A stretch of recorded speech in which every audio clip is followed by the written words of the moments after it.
Bismillahirrahmanirrahim. Assalamualaikum warahmatullahi wabarakatuh. Alhamdulillah wassalatu wassalamu ala Rasulillah. Asyhadu an la ilaha illallah wa asyhadu anna Muhammadan abduhu wa rasuluh, amma ba'd. Ya, kita akan lanjutkan pelajaran sirah nabawiyah kita. Pada kali ini kita akan membahas dua pembahasan. Yang pertama kita akan membahas mengenai pertemuan Rasulullah SAW dengan seorang pendeta yang bernama Buhaira, dan pembahasan yang kedua ini mengenai halful fudul. Apa itu halful fudul nanti akan kita bahas ya. Ya, yang pertama dulu, ketika Rasulullah SAW berumur 12 tahun, ia diajak oleh pamannya Abu Thalib untuk pergi berdagang ke daerah Syam. Daerah Syam ini kalau sekarang ya arah Jordania, Syria, Palestina, ini namanya daerah Syam. Maka Rasulullah bersama pamannya Abu Thalib melakukan perjalanan dari Mekah ke kota Syam, ke negeri Syam, untuk pergi berdagang. Kemudian di sebuah daerah yang bernama Busra, di sana Rasulullah SAW dan rombongan bertemu dengan seorang pendeta yang bernama Buhaira. Buhaira ini adalah orang Nasara, orang Kristen. Ia memberitahu kepada rombongan bahwasanya Nabi Muhammad SAW nanti akan menjadi seorang nabi, karena ia melihat ada tanda-tanda yang terdapat pada diri Nabi Muhammad SAW. Akhirnya Buhaira, pendeta Kristen tadi, menyuruh Abu Thalib untuk mengantar lagi Nabi Muhammad kembali ke kota Mekah. Karena kalau orang Romawi atau orang Yahudi tahu keberadaan Rasulullah SAW, mereka akan membunuhnya. Akhirnya diantar kembalilah Nabi Muhammad SAW ke kota Mekah.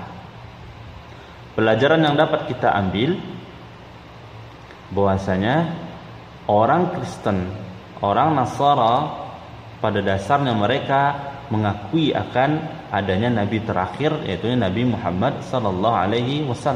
Ini bahkan yang mengatakan siapa? Pendeta mereka yang mengatakan, ulama mereka yang mengatakan bahwasanya akan ada Nabi yang terakhir. Tetapi kebanyakan dari mereka malah mendustakannya. Dan ini adalah kesesatan yang nyata. Nah, kemudian ketika Rasulullah SAW berumur 15 tahun, terjadilah sebuah peristiwa yang bernama halful fudul. Apa itu halful fudul? Ini adalah sebuah perjanjian yang diadakan oleh orang-orang Quraisy. Bermula suatu ketika ada seorang yang datang dari negeri Yaman, datang ke kota Mekah. Niat dia untuk berdagang di kota Mekah. Dan ia bertemu dengan seorang bernama Al-As bin Wa'il.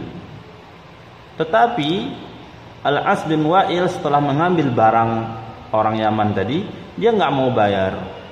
Maka orang Yaman tadi merasa terzalimi. Akhirnya dia naik ke sebuah bukit dan ia berteriak minta tolong, karena dia sudah dizalimi oleh Al-As bin Wa'il. Ketika itu seorang bernama Zubair bin Abdul Muttalib, ini paman Rasulullah SAW, mendengar orang Yaman tadi minta tolong. Akhirnya Zubair mengumpulkan orang-orang Quraisy untuk melakukan sebuah perjanjian ya, yang bernama halful fudul. Para pembesar Quraisy datang ketika itu. Apa isi perjanjiannya? Isi perjanjiannya, siapa saja yang terzolimi di kota Mekah, baik itu orang Mekah, baik itu orang Quraisy ataupun selain Quraisy, harus kita tolong. Tidak boleh tidak. Dan Rasulullah hadir ketika itu. Dan Rasulullah senang dengan adanya perjanjian seperti ini, karena banyak orang yang akan tertolong, tidak ada lagi orang yang terzolimi. Dan halful fudul ini dilakukan di sebuah rumah seseorang yang bernama Abdullah bin Jad'an. Abdullah bin Jad'an ini adalah orang yang sangat baik hati. Ketika di zaman jahiliyah, dia adalah orang yang sangat baik. Ia memberi makan anak yatim, ia membantu orang yang kesulitan. Baik orangnya. Karena itu ia senang apa aja perkumpulan yang akan dilaksanakan oleh orang Quraisy, yang mempersilahkan, silakan di rumah saya saja. Saking baiknya si Abdullah bin Jad'an. Tapi kata Rasulullah, seluruh kebaikannya ini tidak ada manfaat sedikit pun untuk dia. Kenapa? Karena si Abdullah bin Jad'an ini mati dalam keadaan syirik kepada Allah. Ia tidak masuk Islam, maka kebaikannya tidak ada manfaat baginya sedikit pun. Di sini adik muslim tahu bahwasanya tauhid Islam adalah jaminan untuk masuk surga.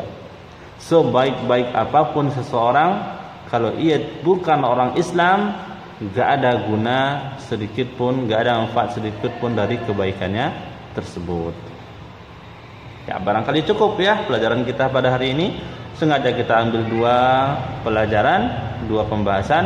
Semoga ini bermanfaat untuk adik semua. Wassallallahu ala nabiyyina Muhammadin wa ala alihi wa ashabihi ajma'in. Assalamualaikum warahmatullahi wabarakatuh.